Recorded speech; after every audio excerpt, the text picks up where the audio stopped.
Hi, I'm Lorenzo from Ango AI. In this video, I'll explain everything you need to know about segmentation on Ango Hub, from labeling to getting your export. First of all, make sure you have at least one segmentation tool active in your project.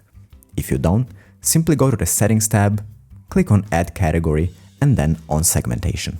For more on the basics of setting up projects and creating labeling tools, please refer to the other videos on our channel or our documentation at docs.ango.ai.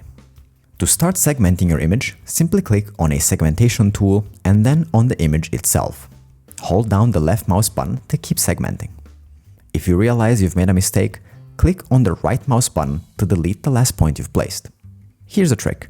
To delete many points quickly, hold the right mouse button and press and hold on the Shift button. Then move your cursor and you'll be deleting points very quickly. Once you're done creating your area, you can either click on the starting point or you can press the letter N on your keyboard to close the area. You'll notice that the segmentation tool is still active and selected even after closing the area. This is because Hub is allowing us to add more pixels to the current instance. Instances are a way to group related segmentation areas together. This might be useful to you depending on your project requirements or labeling instructions. For example, this person is separated into two different areas, but it's clearly the same person. So, if we were to make another segmentation now, without deselecting our tool, we would add a new area to the instance we started earlier. We can add these pixels in a place that is completely separate from the first area, like we just did, or we can add pixels to an existing area, like so. This is good for retouching segmentations, for example. Once we're done with this instance, we can press on Escape, or we can click on the segmentation tool again to deselect it. Now, these two areas are separate, but in the same instance, and this will show up in the final export. If you want to open a new, different instance, simply click on a segmentation tool again and repeat the process. If you closed an instance before, but you realize you want to go back to it to modify it, simply left-click on a pixel of the instance on the image itself, like so, and you can now add more to the instance you just selected. Now, once you create a new instance or you click on an instance to edit it, you enter Instance Edit mode, which is noted by the appearance of two extra icons, the Scissors tool and the Overlap tool. Let's talk about them. The Scissors tool is used to remove pixels from the instance you're in now. I'll open a new instance, for example, and draw around the person. Then I can use the Scissors tool to remove pixels from the instance, like so.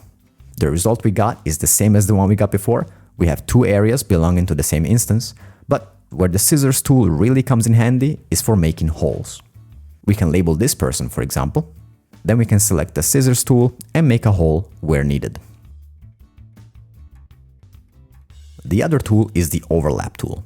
Normally, after you close an instance and you open another one, Hub doesn't allow you to cover or overlap pixels that already belong to existing instances.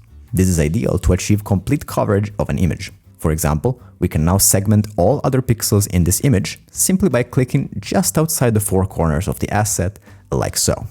If we enable the Overlap tool though, we can overwrite the existing pixels. For example, if I were to select this segmentation tool and if I activated the Overlap tool, my new instance would cover up and delete pixels from existing instances, like so.